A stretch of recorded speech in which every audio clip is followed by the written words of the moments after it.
விஜய் சமந்தா ஜோடியாக நடிக்கும் கத்தி படத்தை ஏஆர் முருகதாஸ் இயக்குகிறார். ஏற்கனவே விஜய் முருகதாஸ் கூட்டணியில் வந்த துப்பாக்கி படம் சூப்பர் டூப்பர் ஹிட் அடித்ததால் இந்த படத்திற்கு பெரிய எதிர்பார்ப்பு ஏற்பட்டுள்ளது. ஒருபுறம் படத்திற்கு பெரிய எதிர்பார்ப்பு இருந்தாலும் இன்னொரு புறம் அந்த அளவுக்கு எதிர்ப்பும் இருந்து வருகிறது. இந்த படத்தை லைகா நிறுவனம் தயாரித்திருப்பதால் கத்தி படம் சர்ச்சையில் சிக்கியிருக்கிறது. படத்திற்கு மாணவர்கள் அமைப்பு மட்டுமின்றி சில அரசியல் கட்சிகளை எதிர்ப்பு தெரிவித்து வருவதால் படம் தீபாவளிக்கு திரைக்கு வருமா என்கிற சந்தேகம் எழுந்துள்ளது.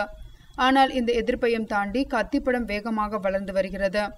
கிட்டத்தட்ட கத்தி படத்தின் படப்பிடிப்பு முடிவடைந்து விட்டதாம். இன்னும் ஒரு சில காட்சிகளும் அனிருத் இசையில் விஜய் அண்மையில் பாடிய பாடல் ஒன்றின் படப்பிடிப்பு மட்டுமே எஞ்சியுள்ளனவாம்.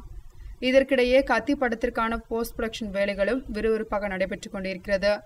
இந்த நிலையில் கத்தி படம் குறித்து இயக்குனர் ஏஆர் முருகதாஸ் தனது ட்விட்டர் வலைதளத்தில் புதிய தகவல் ஒன்றினை பதிவு செய்துள்ளார்.